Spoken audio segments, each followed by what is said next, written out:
మాట్లాడినా అర్థం అవుతుంది.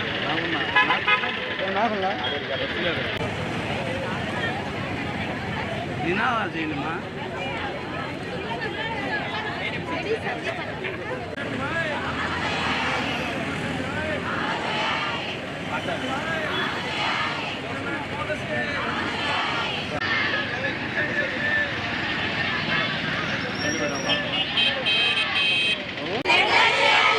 సంవత్సరాలు పూర్తి చేసుకున్న కమ్యూనిటీ హెల్త్ ఆఫీసర్లను 6 సంవత్సరాలు పూర్తి చేసుకున్న కమ్యూనిటీ హెల్త్ ఆఫీసర్లను 23 ఇంక్రిమెంట్ పాలసీ ఈపీఎఫ్ఓ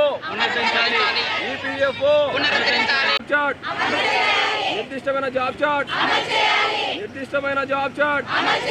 నిర్దిష్టమైన జాబ్ చార్ట్ అద్దె బకాయిలను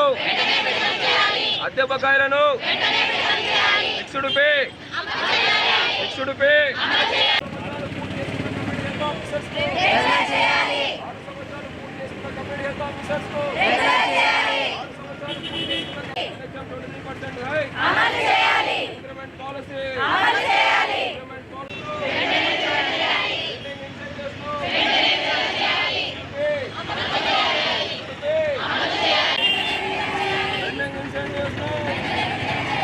సంవత్సరాలు కంప్లీట్ చేసుకున్న కమ్యూనిటీ హెల్త్ ఆఫీసర్స్ 6 సంవత్సరాలు పూర్తి చేసుకున్న కమ్యూనిటీ హెల్త్ ఆఫీసర్ 23% హై అమలు చేయాలి 23% హై అమలు చేయాలి 23% హై అమలు చేయాలి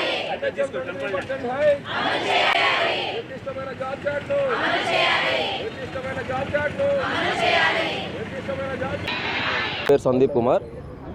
రాష్ట్రంలో ఉన్నటువంటి Andhra Pradesh mid level health providers community health officers association state సెక్రటరీని. ముఖ్యంగా ఈ నిరసన కార్యక్రమాలు చేపట్టడానికి కారణం ఏమంటే, 1 6 సంవత్సరాలు పూర్తి చేసుకున్నటువంటి కమ్యూనిటీ హెల్త్ ఆఫీసర్స్ ఎవరైతే ఉన్నారో జిఓఐ గైడ్లైన్స్ ప్రకారము వాళ్ళందరినీ రెగ్యులర్ చేయాలి. ఈ రోజున 6 సంవత్సరాలు పూర్తి చేసుకున్న వాళ్ళు దగ్గర 300 నుండి 350 మంది ఉన్నారు.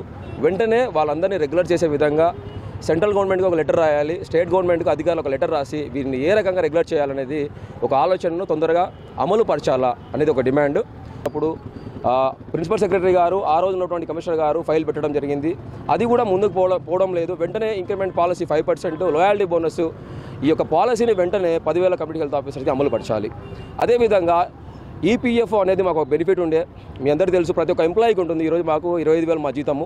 ఆ ఈపీఎఫ్ఓ ఒక బెనిఫిట్ను కూడా 2024 నుంచి తీసేయడం జరిగింది. ఎందుకు తీసేసినారో అని క్వశ్చన్ చేస్తే, ఆ రోజున లీడర్ల మేము ఒక అసోసియేషన్ తరఫున వాళ్ళు పంపించడం జరిగింది, కానీ ఎటువంటి ఆన్సర్ లేదు.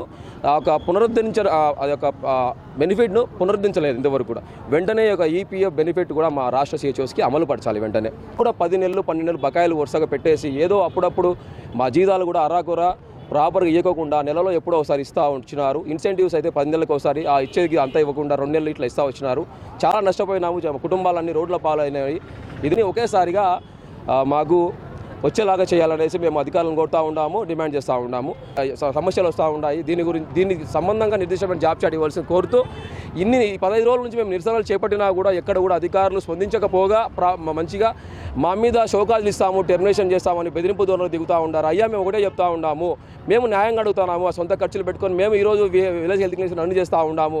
కాబట్టి మాకు రావాల్సినటువంటి న్యాయమైన డిమాండ్లు అమలయ్యే వరకు మేము మా యొక్క నిరసన కార్యక్రమాలు ముందుకే పోతాం, కానీ వెనకకు పోమని తెలియజేస్తూ, ముఖ్యంగా నేను కడపలో సికేదిన పిహెచ్సిలో సిహెచ్ఓగా వర్క్ చేస్తున్నాను. ఉన్నటువంటి 6 సంవత్సరాలు కంప్లీట్ చేసుకున్నటువంటి సిహెచ్ఓస్ అందరికీ స్టేట్ లెవెల్లో ఆంధ్రప్రదేశ్లో రెగ్యులర్ చేయాలని మేము మీడియా తరఫున అధికారులని కోరుకుంటున్నాము. ఎన్హెచ్ఎంలో 189 క్యాడర్స్ ఉంటే 188 క్యాడర్స్కి అందరికీ కూడా 23% ఇంక్రిమెంట్ ఇచ్చి కేవలం మమ్మల్ని మాత్రం, మా జీవితాల్ని మాత్రం మోసం చేసేసి మమ్మల్ని అందరినీ రోడ్డు మీద పడేయడం జరిగింది. ఆడబిడ్డలు ఉన్నామండి, 80% ఇక్కడ ఉమెన్సే ఉన్నారు. ప్రెగ్నెంట్స్గా ఉండి మేము మా పిల్లల్ని వదిలేసి ఆరోగ్యం బాగలేకపోయినా కూడా మేము మా ఉద్యోగాలు చేస్తున్నాం, పల్లెలలో చేస్తున్నాం, ట్రైబల్ ఏరియాస్లో చేస్తున్నాం. చాలా మంది అయితే ఆ ఎన్సిడి అని ప్రోగ్రామ్ ఒకటి స్టార్ట్ చేసినారు. ఆ ప్రోగ్రామ్ వల్ల ఫ్రాక్చర్స్ అయ్యి ఎంతోమంది చనిపోయినటువంటి వారు ఉన్నారు. అటువంటి వాళ్ళకి ₹1 కూడా మన యొక్క సిఎఫ్డబ్ల్యూ నుంచి ₹1 కూడా ఎక్స్గ్రేషియా వచ్చింది లేదు. అంతేకాకుండా మా 6 సంవత్సరాలు పూర్తయింది అన్నాం కదా, 6 సంవత్సరాల నుంచి 4 సంవత్సరాలు 5 సంవత్సరాల వరకు మాకు ఈపీఎఫ్ వచ్చిందండి.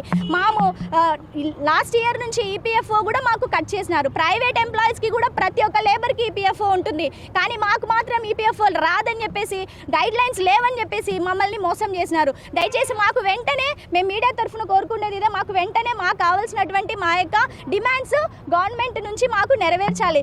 గౌరవనీయులైనటువంటి సీఎం గారిని, గౌరవనీయులైనటువంటి పవన్ కళ్యాణ్ గారిని, గౌరవనీయులైన హెల్త్ మినిస్టర్ గారిని, లోకేష్ గారిని మేము కోరుకునేది ఇదే.